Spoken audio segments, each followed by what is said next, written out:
little bit of the chicken. There it goes. That looks pretty good. The chicken's going in just fine. The dog is still supervising. What do you think, Salsa? It's approval. Shoot. Of course, it doesn't say anything about Mom's cooking. It just says that you like chicken. Yeah. It just says, oh, I have to wash my hand again. You like chicken. Yeah, okay.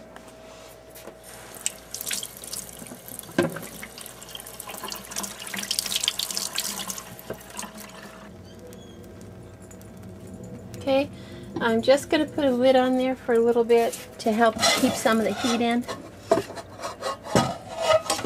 If you're working off propane or, you know, if you're on utilities with your city and whatnot still, you want to try to reserve as much as you can. Okay, let's take a peek at it. Yeah, it's starting to look pretty good now. You can kind of tell when the omelet's ready to go by looking at the edges. Ooh, almost there. I like to have a little bit of brown under there. Now, time to put, we want to get the cheese in there before you turn it.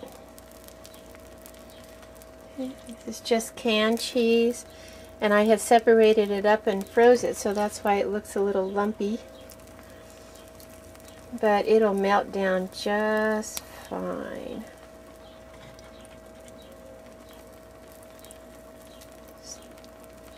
Boy, sauce is really supervising. Okay, well, we got enough chicken, had enough leftovers for another meal there. Or maybe throw it into a soup. That's one thing about working with stuff around the house. You learn to be a little flexible and versatile. Now's about the time I want to get my seasonings in. So, let's see here. I had made up a pre-mixed items. This one says for rolls, breads, and salads. Let's smell that. No, it's not really the scent I want to go for. It's not really the taste I want. Your nose can tell you an awful lot. And this one is for popcorn, rolls, etc. All these mixes come from Make-A-Mix. Actually, mine is More Make-A-Mix. The publication right there. More Make-A-Mix Cookery. It's well used. You can see the spines coming off. That was pretty good. Let's try this one today. Okay, got that in there. And that's all the seasoning I'm going to be using for that, because I want that flavor of the chicken to come through, and those mushrooms and the leeks and the celery. You don't want to over season. Okay, now let's check it again. It's getting a little brown around the edges right in here. Let's see here. Oh yeah, notice this little brown underneath there? Nice. Give it a flip. There we go. Oh, that's doing well. Now you know everything was pre-cooked in there. We sauteed our celery and the leeks so it was nice and soft, and the mushrooms were chopped up.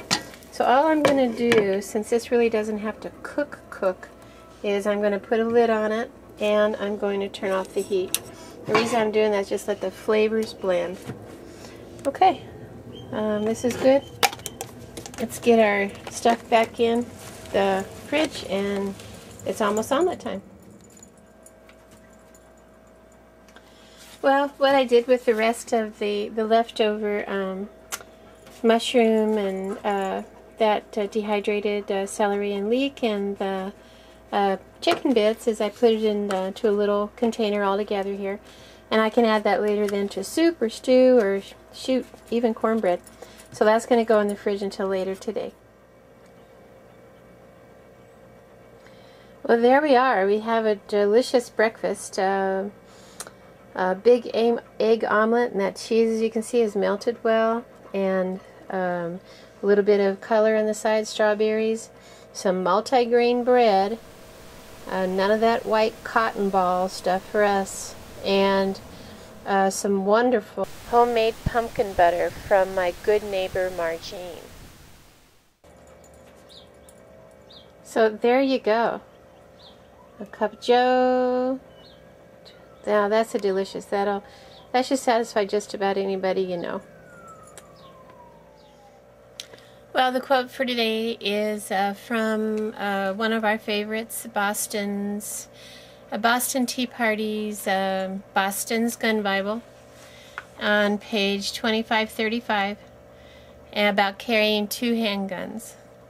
And his quote on the page is, 2 is 1 and 1 is none. And that's a classic SEAL answer to how many blanks should I pack. Enjoy your meal. Happy survivaling.